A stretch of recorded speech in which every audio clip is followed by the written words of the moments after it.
But I was 50 last Thursday, so I think that people with any sense will know that I'm not the John Barnes who was 25 years old. But that is why, yes, it's great to be here, but we've brought some of the young players along, you know. In fact, Robbie Fowler was here as a 17-year-old in 94. He's back again. Steve McManaman, Vladimir Smith, Sir Patrick Berger. And of course, Kaizer Chiefs are also got some young players. So while Dr. Kamala and players like that, he's a little bit younger than me, but even players of my age may be there. I know Kaizer Chiefs have got some 35 and 36-year-old players as well, so it's going to be a competitive match. It's good for the ex-players, because obviously we get to see each other. You know, we've not seen each other for a while. But I think what it's good for is it's good for the fans. You know, not everyone can afford to go to Anfield and go to various grounds and see the main players. But what people can do is they can afford to go and see the ex-players, and you know, all right, we're not as fit or we're not as good as what we once were, but you know, we still like to put on good shows, and you know, the main thing is you know, people enjoy themselves, and certainly with us, you know, they certainly will enjoy themselves. Well, we've got a good few young players actually who could run around. Rob Jones and Jason McAteer, Robbie Fowler, Patrick Berger. Everybody still plays a fair bit of football.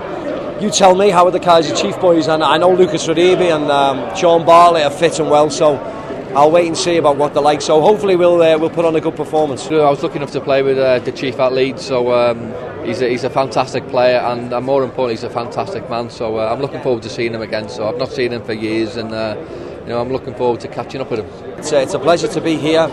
Wherever we travel in the world, we're very, very lucky to have wonderful supporters, and you know, we're really looking forward to sitting down, meeting the fans, having a drink with them, signing some autographs, and really getting into the spirit of things.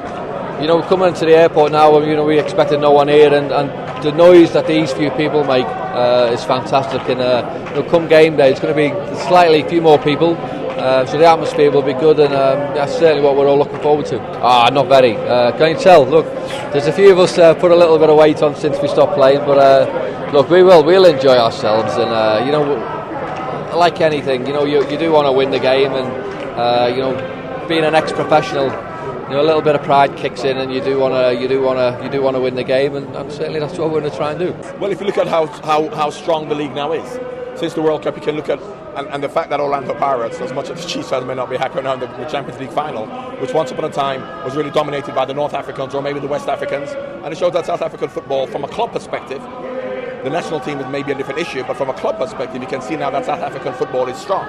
And Orlando Pirates, as I said, getting into the Champions League final is a testament to that. One kind of works against the other. The fact that the South African League is so strong means you can keep the best players here. You can also attract a lot of good African players from other countries here to help the teams to make them strong. In many respects, for the national team to improve, and you look at when the national team was in their heyday, you need the best players to go abroad. So from Lucas to Phil Masinga to, you know, a lot of the players, and Benny McCarthy, Stephen Pienaar, for the national team to improve, you still want to get your best players to go to Europe to play the top teams to help the national team. So, because the national team is so strong, and from a financial point of view, it's comfortable for the players to stay here. Maybe they're saying we're going to stay here, which helps the league, but that doesn't necessarily help the national team.